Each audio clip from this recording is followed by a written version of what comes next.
Repeat after me. I love my life. I love my life. Louder. I love my life. I love my life. I love my life. I love my life. I love my life.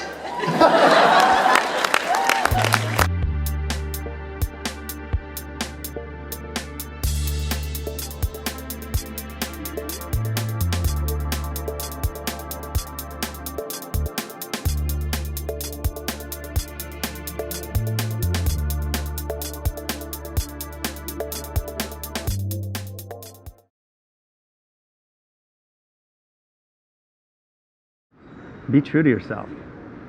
Be true to yourself and always remain teachable. Always remain teachable. Even today, I learned lessons. I've learned things here at the conference this weekend. You know, I've been around a minute, you know, but I still learn things. And I try to remain coachable and remain teachable. And you absorb, but be true to yourself.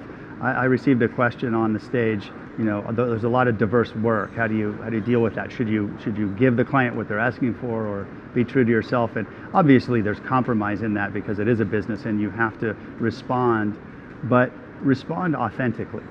And the only way that you are going to do that is my old business partner Nate Howe would say, listen for the whispers. Listen to the whispers. And those are those emotions. You know, it's another one of my teachers would say it's divine influx. You know, when you're a little kid and you're like, I'm going to steal that piece of candy, you feel that right here. That's not the right thing to do, you know? And so it's our bodies are like an instrument, and it's that intuition, and it's our bodies will actually speak to us, you know? And there's a great Rumi quote, the body better than I knows the way. And so if we listen here, we can be guided, even when we're stuck sometimes. You know, I'm very spiritual, and so I'm big into meditation, to listening sometimes and asking for, what's the answer here?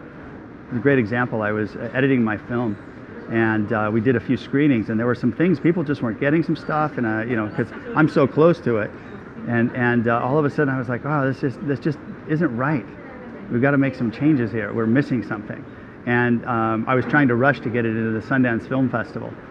And one of my friends just said, he was a very successful filmmaker, he said, you're not ready, you have more editing to do. And I was like, but I want to get it in, but I had to listen. And I listened, and I went, that's the right thing to do. Don't rush it, because that's art, right? Filmmaking for filmmaking's sake, that's art. And so I don't need to rush it. My ego wanted to be in Sundance, you know, but it was like, no, what's right for the project and what's best for the project is take our time and reapproach the edit time and take our time to do it right.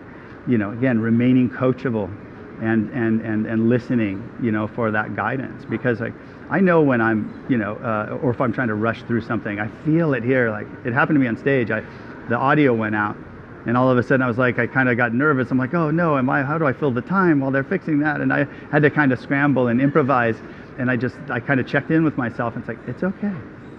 It's okay. Nobody's fault. They'll figure it out. We'll get around to it. And all of a sudden, you know, sometimes you got to go and work with it, you know. And so I had to check in here, you know, because if I listen to this thing, it's you know, it's like a panic. And so sometimes it's just like breathing, and that's what meditation is, just breathing, calm.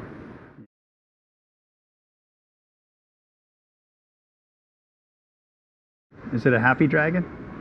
Is it my friend, or is it a runaway dragon that I've been stuck with?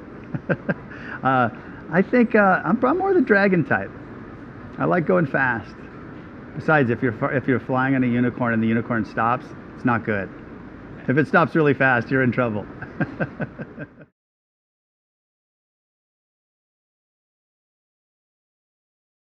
You've got to believe that anything's possible for you. Whatever you want to achieve or whatever you want to attain is possible.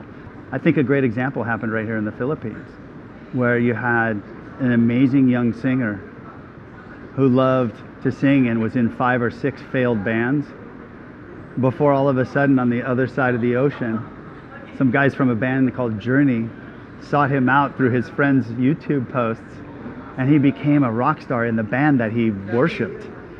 What are the chances?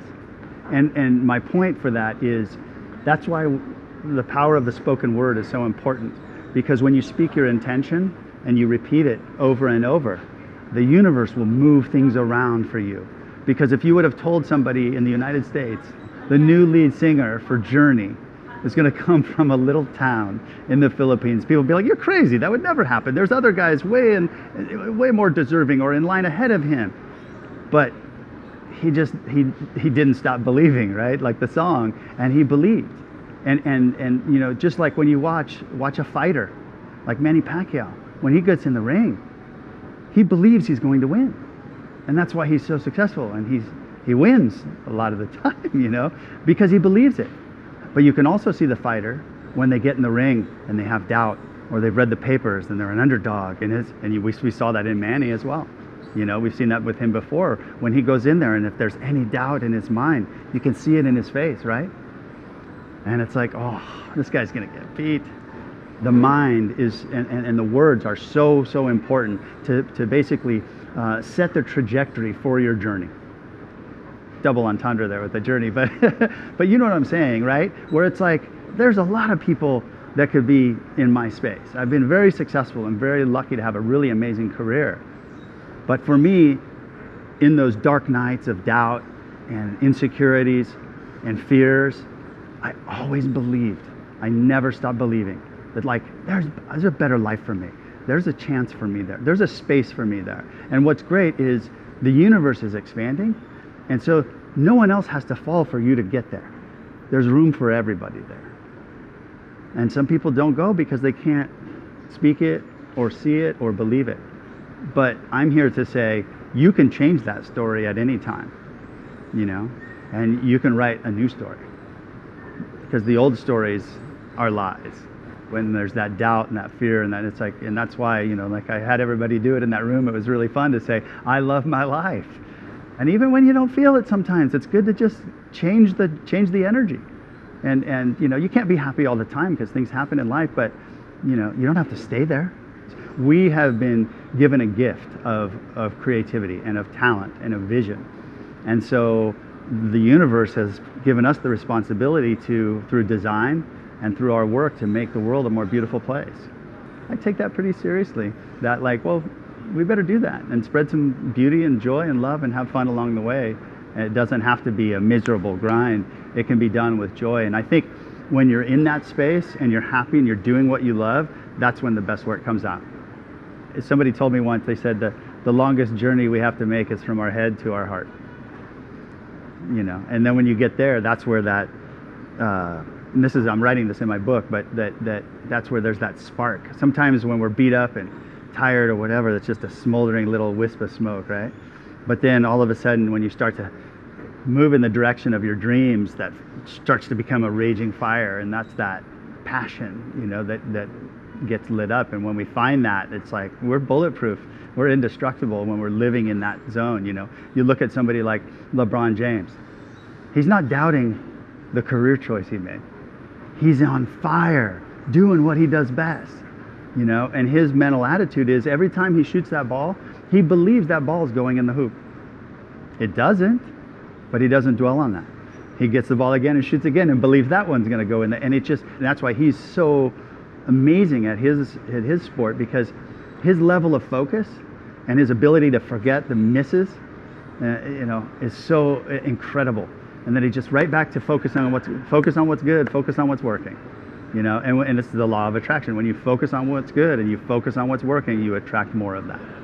And it's an incredibly powerful lesson. I had some brilliant teachers share with me. And when I started to employ that stuff in my own life, transformed my life.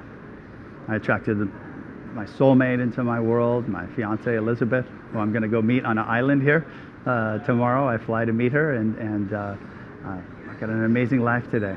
And I'm really, really blessed. So thank you.